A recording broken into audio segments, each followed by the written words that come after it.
বিসমিল্লাহির রহমানির রহিম। শুরু করছি মহান সৃষ্টিকর্তার নামে, যিনি পরম করুণাময় এবং অত্যন্ত দয়ালু। আসসালামু আলাইকুম এভরিওয়ান।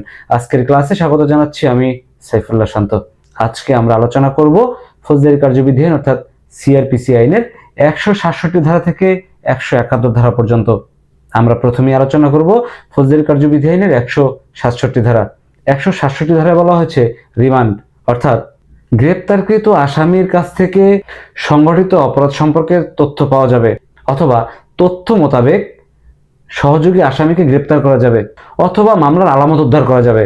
তাহলে আদালতের অনুমতিক্রমে নির্দিষ্ট সময় পর্যন্ত আসামিকে পুলিশ হেফাজতে রেখে জিজ্ঞাসাবাদ করাকে রিমান্ড বলা হয়।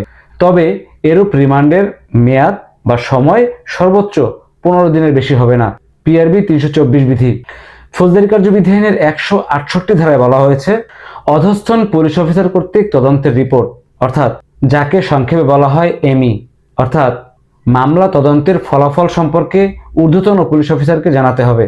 পিআরবি 274 বিধি। ফৌজদারি কার্যবিধি আইনের 169 ধারায় বলা হয়েছে সাক্ষ্য অপর্যাপ্ত হলে অভিযুক্ত ব্যক্তির মুক্তি অর্থাৎ মামলা তদন্তকালে সন্দেহজনকভাবে কাউকে গ্রেপ্তার করার পর যদি তার বিরুদ্ধে সাক্ষ্য প্রমাণ পর্যাপ্ত পাওয়া না যায়, তাহলে পুলিশ অফিসার উক্ত ব্যক্তির নিকট হতে মোচড়াকা নিয়ে তাকে ছেড়ে দিবেন। পিআরবি 317 বিধি। ফৌজদারি কার্যবিধি আইনের 170 ধারায় বলা হয়েছে সাক্ষ্য পর্যাপ্ত হলে মামলা ম্যাজিস্ট্রেটের নিকট প্রেরণ করতে হবে অর্থাৎ মামলার তদন্তকালে সন্দেহজনকভাবে কোনো ব্যক্তিকে গ্রেপ্তার করার পর যদি তার বিরুদ্ধে সাক্ষ্য প্রমাণ পর্যাপ্ত পাওয়া যায়, তাহলে গ্রেপ্তারকৃত ব্যক্তিকে ম্যাজিস্ট্রেটের নিকট প্রেরণ করতে হবে। তবে অপরাধ যদি জামিনযোগ্য হয়, সেক্ষেত্রে মুচলেকা নিয়ে পুলিশ অফিসার তাকে ছেড়ে দিতে পারেন।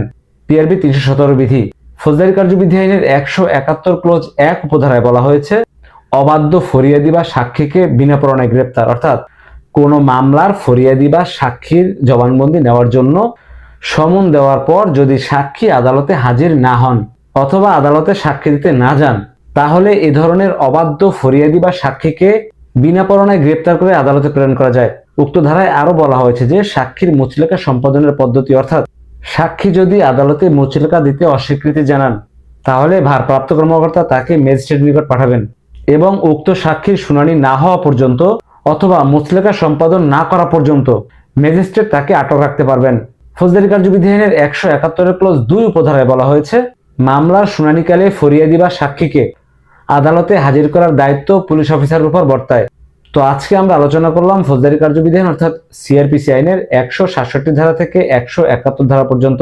চলে যাচ্ছি কিন্তু যাচ্ছি না, দেখা হবে পরবর্তী ভিডিওতে। সেই পর্যন্ত ভালো থাকবেন, সুস্থ থাকবেন সেই প্রত্যাশায় আজকের মতো এখানেই বিদায় নিচ্ছি। আসসালামু আলাইকুম।